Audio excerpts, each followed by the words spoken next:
As United look set to put their faith in a 19-year-old striker, Ollie Baines looks at those who have put their faith in young people before them.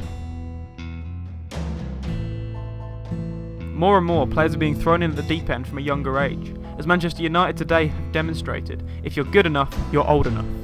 The Red Devils have splashed a whopping £36 million on Anthony Martial, a player who for the most part is unproven at this level. Yet, Louis van Gaal and his managerial staff have identified Martial as worthy of such value, and they've put their faith in him. Meanwhile, West Ham United have put their faith in young midfielder Reece Oxford, who at the tender age of 16 managed to nullify one of the world's greatest playmakers in Mesut Ozil. Then there's 21-year-old Baba Rahman, who has recently signed for Chelsea. Blues boss Jose Mourinho took a look at the defender, saw that he was ready and has put his faith in him by bringing him to his club. Sometimes we can take a look at young players and immediately label them as not ready, simply because of a number that defines them. Remember when Alan Hansen said this? Well, United were scarcely recognisable from the team we've known over the last couple of seasons. What's going on, do you feel? I think they've got problems. I wouldn't say they've got major problems. Obviously, 3 players have departed. The trick is always buy when you're strong. So he needs to buy players. You can't win anything with kids.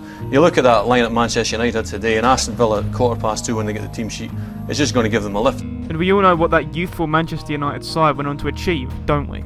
21, De Gea 20, Jones at 19, Cleverly 22, Welbeck at 21. Can they win this title with kids? You can never win anything with kids. I told you that 15 years ago when you were a kid.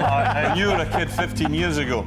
I love it. Just a quick word on. In the Bible, there are a number of instances when God uses young people to do his work, even though they didn't think they were ready because of their age. Let's take a look at Samuel. Some people say he was around the age of 13 when God first spoke to him. Samuel was laying down in the temple, sleeping when God called to him. However, still young in his faith, Samuel did not recognise God's voice, and so he went to his master Eli instead. 3 times God called Samuel before he answered, "Speak, Lord, for your servant is listening." Samuel's credibility as a prophet spread throughout Israel, and God went on to reveal his word to his people through Samuel. Or what about David? We all know the story of David versus Goliath.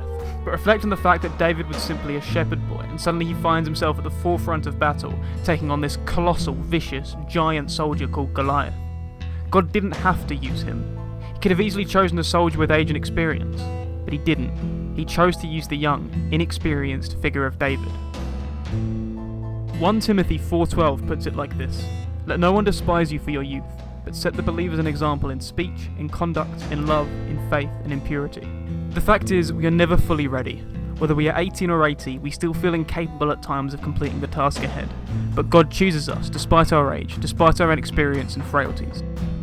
So the next time you see a youngster put in the limelight, maybe back them and encourage them, because it's more than likely that someone has put their faith in them, and maybe you should too.